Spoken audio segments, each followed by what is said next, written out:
બેકાબુ કારનો આતંક। બજારમાં કારે બાઇકને અડફેટે લીધી હતી। બાઇક પર સવાર બે વ્યક્તિ ઇજાગ્રસ્ત। પોલીસે સીસીટીવીના આધારે બનાવ અંગે તપાસ શરૂ કરી છે। વધુ એક વખત બેકાબુ કારનો ભોગ બન્યા એક નિર્દોષ વ્યક્તિ બાઇક પર જઈ રહ્યા હતા તે દરમિયાન બે વ્યક્તિને ઈજા પહોંચી છે। બજારમાં કારે બાઇકને અડફેટે લીધી હતી તેના સીસીટીવી ફૂટેજ પણ સામે આવ્યા છે। પૂરપાટ ઝડપે કાર હંકારવામાં આવી રહી હતી અને તેણે બે બાઇક ચાલકોને અડફેટે લીધા જેના કારણે બંનેને ઈજા પહોંચી છે। કારનો પણ કચરઘાણ વળી ચૂક્યો છે। આગળનો જે ભાગ છે તે આપ જુઓ, તેની દુર્દશા જુઓ। અંદાજ આપ લગાવી શકો છો કે આ અકસ્માત કઈ રીતે સર્જાયો હશે। ભિલોડાની બજારમાં બેકાબુ કારનો આતંક સીસીટીવીમાં કેદ થયો છે। વાહન ચાલકને પાછળથી ટક્કર મારી કાર ચાલકે અને બંનેને ઈજા પહોંચી।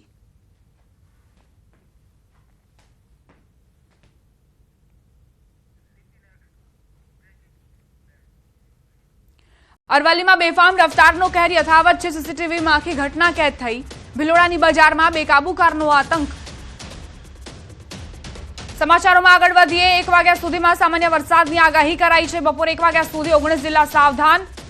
19 જિલ્લામાં માવઠાની આગાહી કરાઈ છે। 1 વાગ્યા સુધીમાં સામાન્ય વરસાદની આગાહી કરવામાં આવી છે। સાબરકાંઠા, અરવલ્લી, મહીસાગરમાં વરસાદ પડી શકે છે। સૌરાષ્ટ્રમાં પણ સામાન્ય વરસાદની આગાહી કરાઈ છે।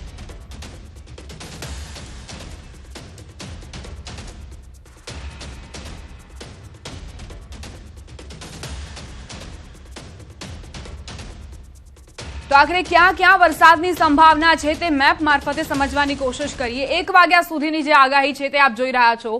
ઉત્તર ગુજરાત છે તે પણ પ્રભાવિત જોવા મળશે। સાબરકાંઠા, મહેસાણા, અરવલ્લી, ગાંધીનગર, મહીસાગર, ખેડા, અમદાવાદ, આણંદ, પંચમહાલમાં વરસાદ વરસી શકે છે। આ સિવાય મોરબી, સુરેન્દ્રનગર, બોટાદ, રાજકોટ, પોરબંદર, જૂનાગઢ, ગીર સોમનાથ, અમરેલી, દીવ સહિતના જે જિલ્લાઓ છે તે પણ પ્રભાવિત જોવા મળશે।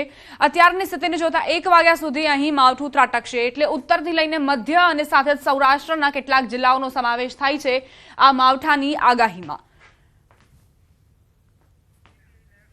સમાચારોમાં હવે આગળ વધીએ। મે મહિનો આંધી તોફાનો માવઠાનો હશે। આજથી 20 મે વચ્ચે રાજ્યમાં પવનની ગતિ વધશે। ફરી આંધી વંટોળનો પ્રકોપ રહેશે। સાચવવું પડશે। 25 થી 4 જૂન વચ્ચે 25 મે થી 4 જૂન વચ્ચે અરબ સાગરમાં સાયક્લોન સર્જાશે। આંદામાન નિકોબાર ટાપુમાં ચોમાસાની ગતિવિધિ વહેલી થઈ શકે છે તેવી જાણકારી છે।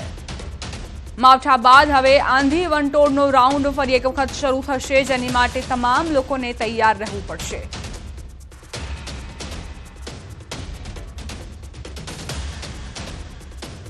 તારીખ 11 થી 20 માં પણ પવનની ગતિ વધારે છે અને પવનની ગતિ આંધી વંટોળ સાથે સખ્ત પવનના તોફાનો સાથે પુનઃ પણ સાચવવાની શક્યતા રહેશે અને ત્યારબાદ લગભગ 25 મે થી 4 જૂન વચ્ચે અરબ સાગરમાં એક સાયક્લોન બનવાની શક્યતા રહેશે અને આ વખતે આંદામાન નિકોબાર ટાપુ પર ચોમાસાની ગતિવિધિ વહેલી થઈ શકવાની શક્યતા રહેશે। રાજ્યમાં વરસાદી માહોલ સર્જાયો છે ત્યારે અમદાવાદમાં વરસાદને લઈ તંત્રએ વિશેષ આયોજન કર્યું છે। સાબરમતી નદીમાં પાણીનું લેવલ ઘટાડી દેવામાં આવ્યું છે। ઘાટ સુધી પાણીનું લેવલ જોવા મળતું હતું, હવે સાબરમતી નદીનું તળિયું દેખાવા લાગ્યું જેથી ભારે વરસાદની પરિસ્થિતિમાં પાણીનો તાત્કાલિક નિકાલ થઈ શકે।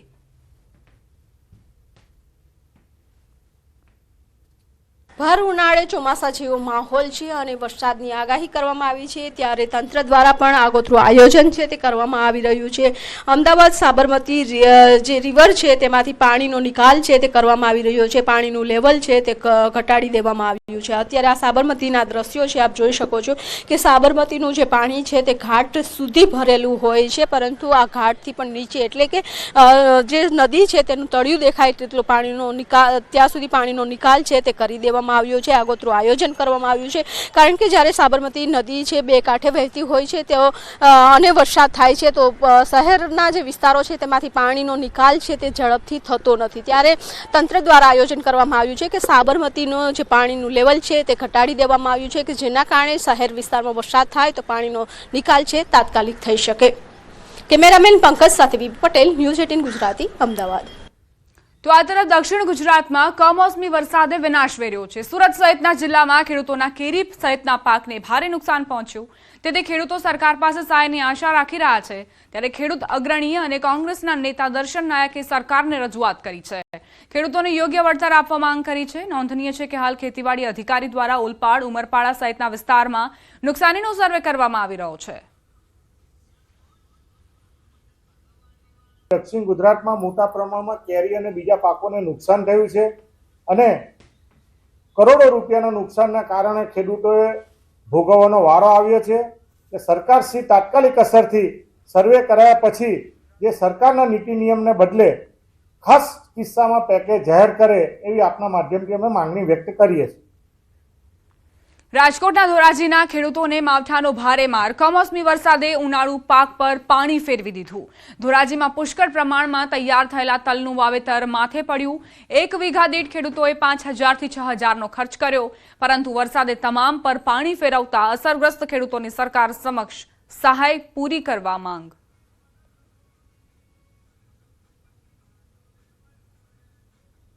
હવે જે કપાસ જેવા પાક ફેલ થયા હતા 5 થી 10 મણ કપાસનો વીઘે ઉતારો આવ્યો હતો। હવે એ કાઢી અને ખેડૂતે મગ, અડદ, તલ આવા વાવેતર કર્યા। તો આ 2025ની અંદર કુદરતી આફત આવી, તમે જોઈ શકો છો આ બધા તલ વરસાદ થયા પછી એકદમ ઢરી ગયા અને પીળા થઈને સુકાઈ ગયા। હવે ખેડૂતને કરોડોની નુકસાની છે। વીઘે 8 થી 10,000 રૂપિયાનો ખર્ચો કરેલો છે અને ખેડૂતને વીઘે 5,000નું પણ ઉત્પાદન થાય એમ નથી। 2 દિવસ બહુ જ વરસાદના હિસાબે તલ, મગ, અડદ, ડુંગળી એ બધા પાકને પૂરેપૂરી નુકસાની છે। એમાં કઈ વળતર મળે એમ નથી। અને આ ખેડૂતોને આ જે વાવેતર છે એમાં 8 થી 10,000 રૂપિયાનો ખર્ચો કરેલો છે અને આવકને બદલે આમાં હાવ ઝીરો થઈ જાય એવું છે। ધોરાજી પંથકની વાત કરીએ, ધોરાજી પંથકમાં છેલ્લા 2 દિવસથી સતત વરસાદ, કમોસમી વરસાદને લઈને ત્યાં આપણે સીધા પેલા ખેતરના દ્રશ્યો બતાવીશ કે દ્રશ્યો જોઈ શકો છો કે જે રીતે 2 દિવસથી સતત વરસાદ પડ્યો હતો તેને લઈને જે તલનો પાક છે તે પાક 90% પાક છે તે ફેલ થઈ ગયો છે। અત્યારે ખેડૂતો એવું કહી રહ્યા છે કે 10% પાક હાથમાં આવશે। જે રીતે વરસાદ વસી રહ્યો છે, કમોસમી વરસાદને લઈને કુદરતી આફત સામે ખેડૂત અત્યારે લાચાર બની ચૂક્યો છે। બીજા વાત કરી કે 10 થી 12,000 રૂપિયાનો જે ખર્ચો કર્યો હતો તેને લઈને અત્યારે જે બીજો બિયારણ ચોમાસા માટે જે વાવેતર કરવા માટે ખેડૂત માટે પૈસા નથી, એ નાણાં નથી। જે રીતે અત્યારે જે નુકસાનનો સામનો કરી ખેડૂતો અત્યારે ચિંતાતુર બન્યા છે। જે મગ, ડુંગળી જેવા વિવિધ પાકો છે તે પાકોમાં મોટા પાયે નુકસાનનો સામનો કરવો પડે છે। આપ સીધા દ્રશ્યો આપને બતાવ્યું છે, કાળા તલ પડી ચૂક્યા છે। જે રીતે સતત વરસાદને લઈને ખેડૂતો અત્યારે ચિંતાતુર બન્યા છે। મુનાફ બગાડી,